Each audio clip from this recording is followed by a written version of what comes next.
समाधान के लिए भारत के साथ बातचीत को तैयार है। अरे तुम ना बातचीत के लिए तैयार हो, हम थोड़ी तैयार है। नरेंद्र मोदी, प्रधानमंत्री मोदी ने कहा ना कि बात पीओके पे होगी और विदेश मंत्री कह चुके हैं कि हाफिज सईद को कब दोगे और मसूद अजहर को कब दोगे, बताओ उस पर बात करोगे तो आओ कर लो बात। शहबाज शरीफ ने मंगलवार को सऊदी अरब के नेता से बातचीत में यह बात कही। हालांकि भारत से बातचीत की पहल करके पाकिस्तान की कूटनीतिक कंफ्यूजन भी सामने आ गई, क्योंकि इधर पाकिस्तान के प्रधानमंत्री शहबाज शरीफ भारत से बातचीत पर जोर दे रहे हैं, उधर पाकिस्तान के रक्षा मंत्री ख्वाजा आसिफ प्रधानमंत्री नरेंद्र मोदी को उल्टा सीधा बोल रहे हैं। पाकिस्तान की इसी कंफ्यूजन को लेकर अमेरिका में पाकिस्तान के राजदूत रहे हुसैन हक्कानी ने पाकिस्तान की सरकार की क्लास लगा दी। पाकिस्तान की राजनीति की गहरी समझ रखने वाले हुसैन हक्कानी ने कहा कि क्या पाकिस्तान के कैबिनेट मंत्री आपस में बात नहीं करते हैं क्या? एक तरफ पाकिस्तान के प्रधानमंत्री, विदेश मंत्री और फील्ड मार्शल दुनिया को बता रहे हैं कि पाकिस्तान भारत के साथ बातचीत फिर से शुरू करना चाहता है, और रक्षा मंत्री ऐसे शब्दों का इस्तेमाल कर रहे हैं। ऐसे में कोई बातचीत कैसे आगे बढ़ सकती है भाई? आपस में बात नहीं करते हो क्या तुम लोग? यह बात पाकिस्तान भी अच्छी तरह समझता है कि भारत तभी बातचीत करेगा जब पाकिस्तान आतंकवाद पर निर्णायक एक्शन ले, और पाकिस्तान में ऐसा हो नहीं सकता क्योंकि पाकिस्तान की रगों में तो आतंकवाद दौड़ रहा है। पाकिस्तान में लोगों का हाथ कटता है तो खून के साथ साथ दो चार आतंकी गिर जाते हैं, ऐसा है। सूत्रों से खबर है कि पाकिस्तान सरकार के मंत्रियों ने आतंकियों के साथ बंद कमरे में एक खास मीटिंग की। इस मीटिंग में हाफिज सईद के बेटे तलहात सईद के शामिल होने की खबर है। पहलगाम हमले का मास्टरमाइंड सैफुल्लाह कसूरी इसमें शामिल था। कार्यक्रम में पाकिस्तान के सूचना मंत्री अताउल्लाह तरार भी मौजूद थे। इन्हें इस बात का खौफ है कि हाफिज सईद हो या मसूद अजहर, ये सारे आतंकी भारत की हिट लिस्ट में है और नरेंद्र मोदी इनका काम कभी भी तमाम करवा सकते हैं। इसलिए जैसे तैसे नरेंद्र मोदी से इन आतंकियों को कैसे बचाना है, ये लोग बंद कमरे में मीटिंग कर रहे हैं। लेकिन पाकिस्तान आतंकियों को जितना शरण दे ले, बचा तो पाएगा नहीं इनको। आप देखिए, आज ही खबर आई है कि भारत ने जम्मू कश्मीर के उधमपुर में जैश के टॉप कमांडर को ठोक डाला है। एनकाउंटर में सुरक्षा बलों ने पाकिस्तान के स्पेशल सर्विसेज ग्रुप यानी एसएसजी की तरफ से ट्रेन टॉप जैश ए मोहम्मद के कमांडर को मार गिराया। अलग अलग रिपोर्ट्स में मारे गए आतंकी की पहचान अब्दुल जब्बार के तौर पर हुई है। उसकी फोटो दिखाइए जरा। यह आतंकी पिछले एक साल से उधमपुर, कठुआ और डोडा में कई आतंकी हमलों का मास्टरमाइंड था। यह था वो जो बैठा हुआ दिख रहा था।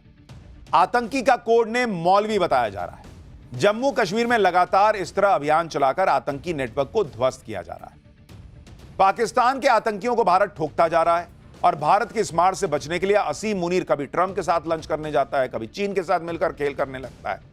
लेकिन पाकिस्तान को यह पता नहीं कि अंदर ही अंदर चीन उसी का गेम करने में जुटा हुआ है।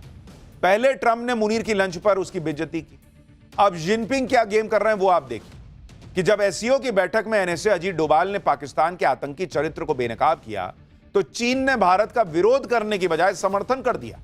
एससीओ में एनएसए लेवल की मीटिंग में डोभाल ने कहा कि भारत लश्कर तैयबा, जैश ए मोहम्मद, अल-कायदा, आईसिस और उसके सहयोगी प्रतिबंधित आतंकी संगठनों से लगातार खतरे को लेकर बेहद चिंतित है।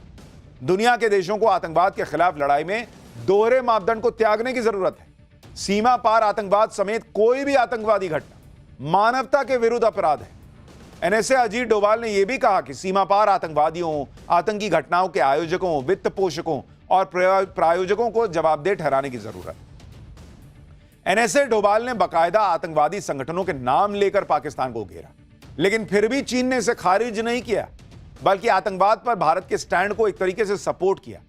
और यह हैरानी की बात है क्योंकि यह वो चीन है जो अक्सर आतंकवाद के मुद्दे पर पाकिस्तान की ढाल बन जाता है। यूनाइटेड नेशन में अपनी वीटो पावर का इस्तेमाल करके पाकिस्तानी आतंकवादियों को बचाता रहा है, लेकिन यहां चीन में बैठकर भारत के एनएसए ने पाकिस्तान को धोया और चीन चुपचाप रह गया कि ठीक है, मार रहे हो तो मारो। एक्सपर्ट कह रहे हैं कि चीन ने न्यूट्रल रहकर मैसेज दिया है कि वो अब पाकिस्तान के चक्कर में भारत से रिश्ते नहीं बिगाड़ना चाहता, और जिस तरह पाकिस्तान चीन के बजाय अमेरिका से नजदीकियां बढ़ा रहा है उससे भी चीन चिढ़ा हुआ है। चीन शातिर खिलाड़ी तो है ही है, वो पाकिस्तान को आगे कर देता है, पीछे से अपना काम करवाता है। चीन ने पाकिस्तान को आगे करके भारत को उलझाए रखने की चालें चली तो पाकिस्तान को गुपचुप तरीके से ऐसा हथियार भी दे रहा है जिसकी रेंज अमेरिका तक। इसका खुलासा अमेरिका की खुफिया एजेंसी ने किया है।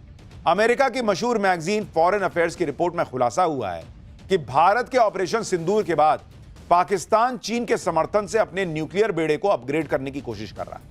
पाकिस्तान गुप्त रूप से ऐसी इंटरकॉन्टिनेंटल बैलिस्टिक मिसाइल यानी आईसीबीएम बना रहा है जिसकी रेंज 5500 किलोमीटर है। रिपोर्ट में दावा किया गया है कि पाकिस्तान की बैलिस्टिक मिसाइल सीधे अमेरिका तक हमला कर सकती है, क्योंकि पाकिस्तान जो आईसीबीएम बना रहा है बैलिस्टिक मिसाइल, वो न्यूक्लियर वॉरहेड से लैस होकर 5500 किलोमीटर से ज्यादा की दूरी पर टारगेट को हिट कर सकती है।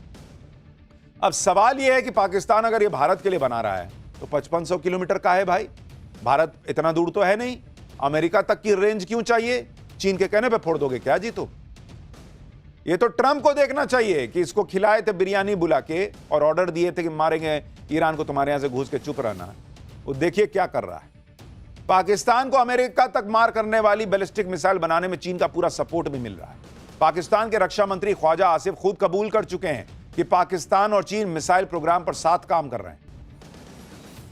पाकिस्तान हमेशा से कहता रहा है कि उसका परमाणु कार्यक्रम सिर्फ भारत को रोकने के लिए, और पाकिस्तान का फोकस कम और मध्यम दूरी की मिसाइलें बनाने पर। अभी पाकिस्तान के पास कोई इंटरकॉन्टिनेंटल बैलिस्टिक मिसाइल नहीं है। पाकिस्तान के पास बैलिस्टिक मिसाइल शाहीन जरूर है, लेकिन इसकी रेंज 2700 किलोमीटर ही है और भारत के कई शहर इसकी रेंज में आते हैं।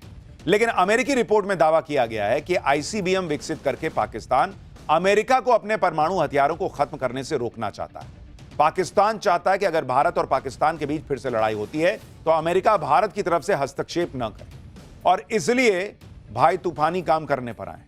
लेकिन पाकिस्तान यह सब करके अपनी ही कब्र खोदने में जुटा है, क्योंकि अमेरिकी खुफिया एजेंसी के मुताबिक अगर पाकिस्तान ऐसी मिसाइल हासिल करता है तो अमेरिका उसे अपने लिए न्यूक्लियर थ्रेट घोषित कर देगा।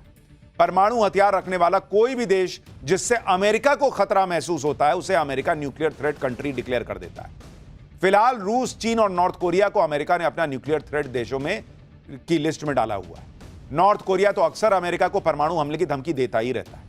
अब सवाल यह है कि इस लिस्ट में क्या अगला नंबर पाकिस्तान का जुड़ने वाला है? यानी आप पाकिस्तान की कूटनीति को देखें तो दूर से तो यही लगेगा कि अमेरिका और चीन अभी उसके साथ हैं, लेकिन ये रिश्ते जरूरतों पर टिके। जब तक पाकिस्तान इनकी जरूरत है तब तक उसको दाना डालेंगे, फेंकेंगे, वो आएगा खाने। लेकिन पाकिस्तान जरा भी इधर उधर करने की कोशिश करेगा तो यही अमेरिका और चीन दोनों मिलकर उसकी क्लास लगा देंगे। लेकिन इधर भारत, चीन और पाकिस्तान दोनों की क्लास लगा रहा है। भारत में क्या चल रहा, अलग लेवल की पॉलिटिक्स है भाई। पाठशाला में अब इसका चैप्टर देखिए। राहुल के बाद अब ममता चुनाव आयोग पर फायर हो गई। बंगाल में इस बार खेला होना तय हो गया है क्या? मोदी की लगातार जीत से ममता घबराई, एनआरसी वाला कार्ड निकालकर कहां से लाई, अब इसका चैप्टर खोल रहा हूं। बंगाल में अगले साल विधानसभा चुनाव है और जिस तरह से पीएम मोदी लगातार चुनाव जीत रहे हैं उससे ममता बनर्जी को अपना गढ़ खतरे में दिख रहा है, और शायद इसी वजह से आज वो अचानक से एनआरसी चिल्लाने लगी। ममता बनर्जी ने एनआरसी का कार्ड खेलने के लिए चुनाव आयोग को निशाने पर ले लिया। ममता बनर्जी ने आरोप लगाया कि चुनाव आयोग बैकडोर से एनआरसी लागू करने की कोशिश कर रहा है। चुनाव आयोग एनआरसी लागू कर रहा है। अब कहां चुनाव आयोग, कहां एनआरसी? मतलब ममता बनर्जी के हिसाब से वो कह रही हैं कि जो ड्राइवर है वो किचन में खाना बनाने जा रहा है। अरे भाई, ड्राइवर का काम गाड़ी चलाना है, कुक का काम खाना बनाना है।